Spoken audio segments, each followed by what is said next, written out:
When I arrived at the track, everything looked promising. That is a Vauxhall Corsa. Ah, there's a note. It's from Pinky and Perky. Dear James, hope you enjoyed taking this to the max. P.S. It was developed at your most favourite place in the whole wide world.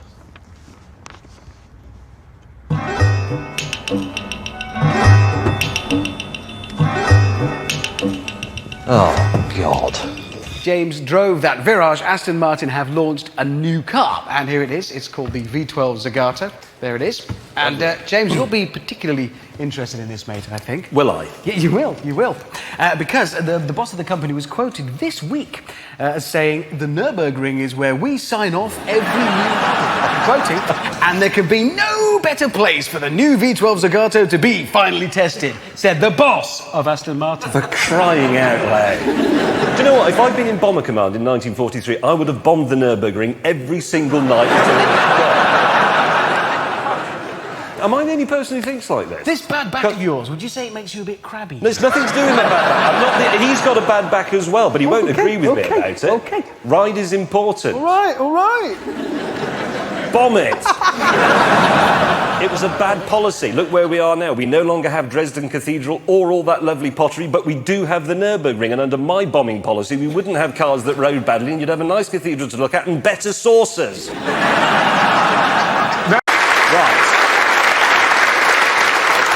Is this going to be a 5-minute argument, or do you want the full half hour? No, because I actually agree with you. No, for God's sake. Look, the point is, Aston already make the DBS and the Vantage S for people who are enthusiasts of the Nurburgring. But why haven't they thought that there might be somebody who wants a fast Aston but maybe has, I don't know, backache, for example? Yes, I agree with that. Oh, shut up, man. Don't you not realise this could have been that car, and it isn't, and that's a tragedy.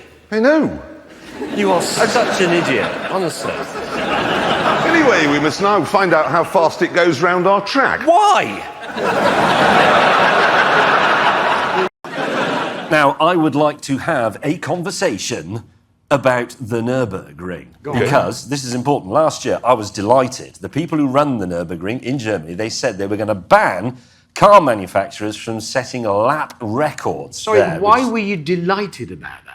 Because that's an excellent idea. Because if you make a car that is excellent for doing a fast lap of the Nurburgring, it will be useless as a car everywhere else in your life. It's like setting your house up to play Laser Quest. It will be brilliant for playing Laser Quest, but it'll be rubbish for a dinner party because it's full of lasers and darkness and fog and music and people running around thinking that they're in Star Wars. Or you could get a dog.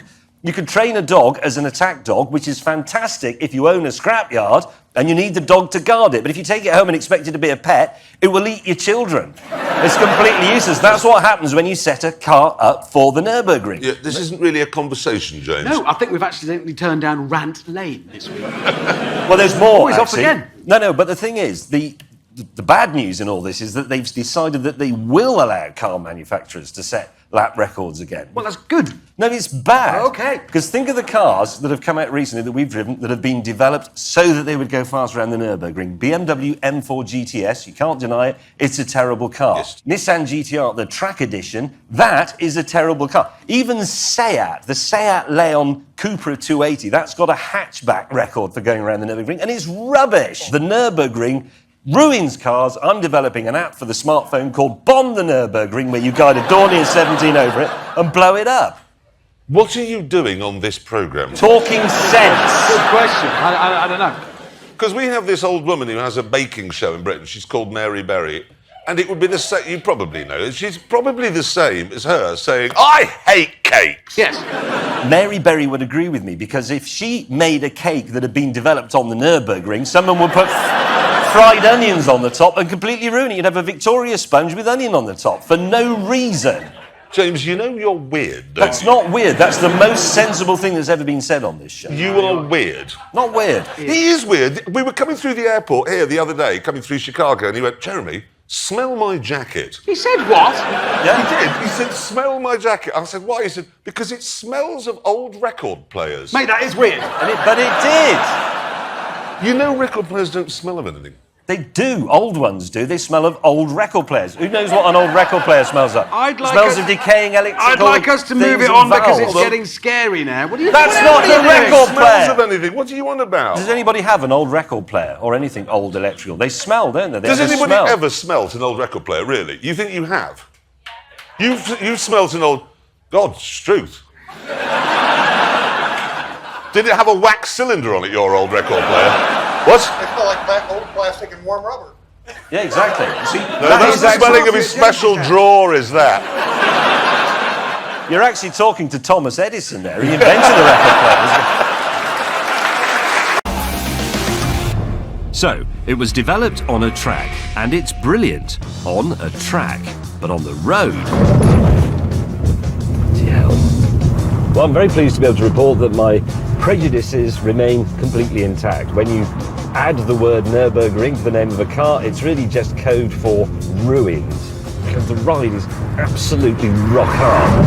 Oh, it's ridiculous. Oh. I mean, car makers become obsessed with making their cars go round this irrelevant historical German racetrack as fast as possible without realising that they're ruining the car for those of us who live in the real world. Ow! It's utterly hopeless. It's not just ruined, it's expensively ruined, because this car costs £22,000. With a few options, like leather seats and sat-nav, it's over £24,000. This isn't what I meant when I said small cars can be fun. Unfortunately, viewers, I then had to cancel the rest of the tour because after just a few hundred yards I was too cross to carry on. Oh God, I don't believe it. They've done it. I've got everything turned off, I've got sport off, the firm suspension off, but it's still too jiggly. It's been ruined by the ride. Listen. Rattle, rattle, bang, bang. That is not necessary. The virage, then, is a missed opportunity. It could and should have been a comfortable gentleman's express. Instead, it's just another pointless, bone-shaking racing car. I don't mean to be hurtful or disrespectful, but... Well, go on, spit it out. Well, it's just because we've been here doesn't mean we necessarily have to go on to wedding. Aww. It's me, it's not you. No, he's right. It's been going so well, and if we go on to wedding, we'll have to carry on and on and on through routine, boredom, resentment, spare bedroom, temptation, affair, discovery, remorse, revenge, divorce, and then it's death, or you could turn off through online dating, meaningless sex, bottomless regret, financial ruination, and then heart attack, and then you end up at death anyway. Exactly, Hammond. And that's why I'm suggesting that instead of going to wedding, we go to the Nurburgring. Oh.